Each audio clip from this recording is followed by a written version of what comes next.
Étienne, bonjour. Merci Bonjour. de nous accorder un petit peu de temps sur ce festival Merci de me recevoir. d'Angoulême. Donc nous allons parler des deux tomes du Paris des Merveilles. Et donc après les artilleurs, nous entrons dans ce monde, dans ce Paris des Merveilles. Donc pour reprendre les paroles de Christophe Arleston, qui est votre directeur de collection chez Draco, on découvre enfin en Bretagne le royaume des créatures fantastiques qui relie à Paris par une ligne de métro. Entre autres. Mais qu'est-ce que le Paris des Merveilles? Alors, le Paris des Merveilles, c'est une création de Pierre Pével, un romancier, un des plus grands romanciers de fantasy française actuelle, qui a écrit, je pense que c'était début des années 2000, 3 romans. Paris des Merveilles, qui a été pour moi une espèce de flash visuel, parce qu'on y retrouvait les influences de tout ce que j'aimais étant gamin, c'est-à-dire de la fantaisie, des dragons, des fées, des magiciens, mélangés à tout ce que la télévision de l'époque nous a donné, c'est-à-dire les Brigades du Tigre, Arsène Lupin, Sherlock Holmes. Voilà, et c'était cette espèce de clash entre les deux. Les Brigades du Tigre rencontrent Tolkien. J'ai lu le roman et j'ai eu les images dans les yeux. Et à ce moment-là, je dis il faut que je fasse ça en BD. Les romans de Pierre Pével s'adaptent facilement en bande dessinée, je dirais en termes de condensé d'histoire, de scénario. Alors, en termes de condensé d'histoire, c'est un peu plus compliqué. Pierre a une écriture, surtout pour le Paris des Merveilles, où il a cherché à retrouver l'écriture des feuilletonistes du 19e siècle. C'est très visuel, on a les images en tête, on aime tout, on a envie de tout mettre, mais on ne peut pas résumer 400 pages en 2 fois 46 planches. Donc il faut couper, ce qui est parfois un véritable crève-cœur, évidemment. Donc c'est reprendre le roman, refaire un découpage séquence par séquence, et quasiment mettre une note sur chaque séquence en disant ça c'est super important, ça c'est pour la beauté du monde, il faut le mettre, non, ce personnage-là, on va en faire quelque chose, d'autre chose, parce qu'on ne peut pas le mettre. Voilà. Donc c'est tout un travail, et j'ai la chance d'avoir Pierre qui est derrière, qui relie tout. Donc je suis certain de ne pas trahir son roman, et en même temps, Pierre me laisse énormément de latitude pour faire un petit peu ce que je veux de son roman. Ce qui est aussi de reconnaissance, d'amitié et d'honnêteté. Donc il n'intervient pas en tant que rédacteur dans le scénario, il a fait les dialogues, je crois. Il réécrit les dialogues une fois que le storyboard et même une fois que les crayonnés sont calés, parce qu'il revient toujours sur son travail, ce qui a l'avantage de garder sa verve et sa plume, ce qui est quand même l'intérêt quand on adapte un roman. Au niveau du graphisme, des personnages, les écrits de Pierre Pével sont suffisamment évocateurs pour les trouver. C'est une galerie de personnages. Oui, puisque parfois on a des... Oui, c'est assez clair. Je disais, j'avais les images en tête. On a eu des trucs assez rigolos parce que j'envoie la première recherche pour Griffon. Et Christophe Arleston répond j'aime bien le côté cheveux blancs, moustache noire, c'est très graphique, j'aime bien. Pierre qui répond oui, j'aime bien aussi. Pierre, c'est comme ça que tu as décrit dans ton roman. Mais je suis parfaitement content d'être d'accord avec moi-même. Donc voilà, il y a des trucs qui viennent facilement, il y en a d'autres un peu moins. Par exemple, les gnomes, moi j'avais la vision classique du gnome, le petit bonhomme rondillaire, etc. Et Pierre me dit non, les gnomes, c'est moi je les vois avec des physiques de petits gris, d'extraterrestres. Ok, voilà, donc ça été un petit peu, mais c'est rare, ou alors généralement, comme on avait fait les artilleuses avant, il y avait des personnages dans les artilleuses, j'appelle Pierre, je lui dis écoute, tel personnage, si je le dessine comme tu l'as décrit dans le roman, ça va être le même que dans les artilleuses, il faut faire autre chose, les livres aussi.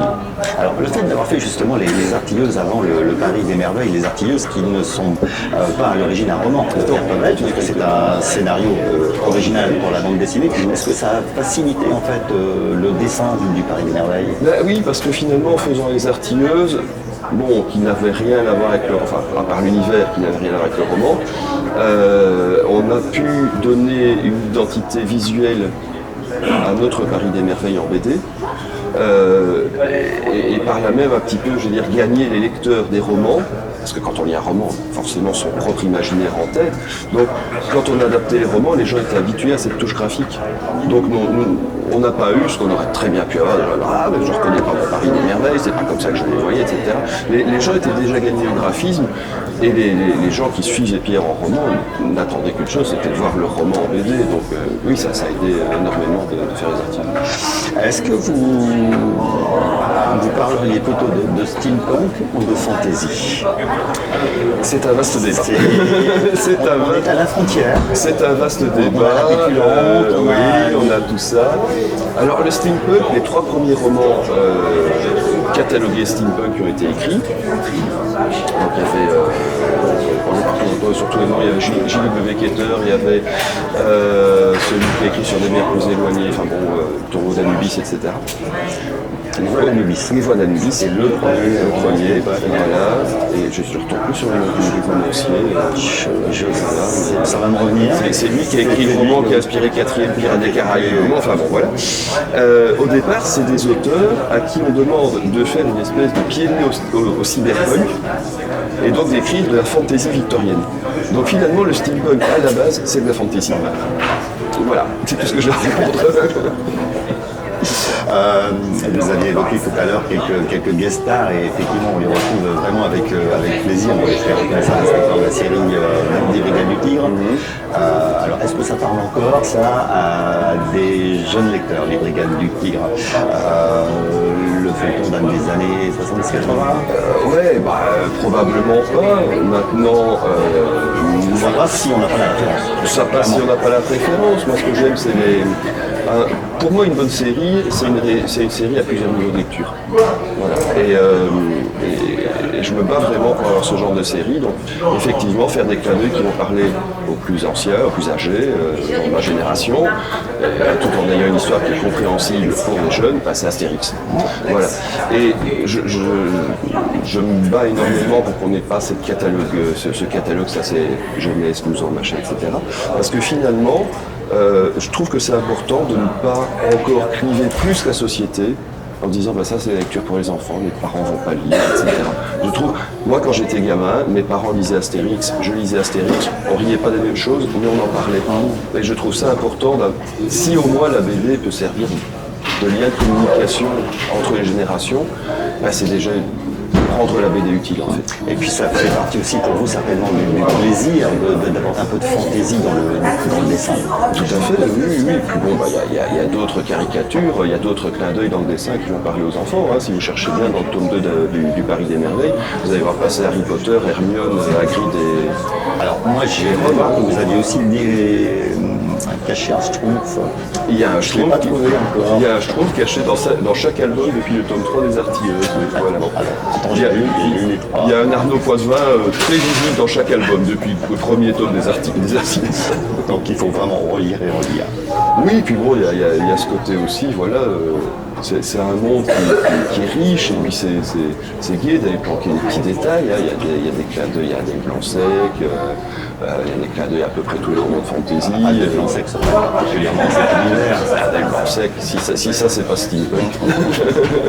Est-ce que publier chez Dracou s'est avéré comme une évidence pour vous? Oui, parce que c'est un projet qu'on avait depuis longtemps avec Pierre. On a fait le compte, je crois que quand le premier tome des Artilleuses est sorti, ça fait une bonne 10-12 d'années qu'on était dessus, à travailler de loin en loin, parce qu'on avait chacun nos agendas et que voilà. Et quand j'ai appris que Dracos montait, je savais que Christophe aimait ce que faisait Pierre. Pierre appréciait ce que Christophe faisait comme BD. Moi je m'entendais bien avec les deux. Oui, il faut le faire. C'était là, c'était pareil. Étienne, merci beaucoup. Merci à vous. Cet entretien. Et puis voilà, longue vie. Il y a encore 4 tomes qui vont suivre. Et Pierre continue de menacer régulièrement d'en écrire d'autres. Il y a eu aussi, des spin-offs du roman, puisque il y a d'autres écrivains qui se sont joints. Il y a les 3 recueils de nouvelles.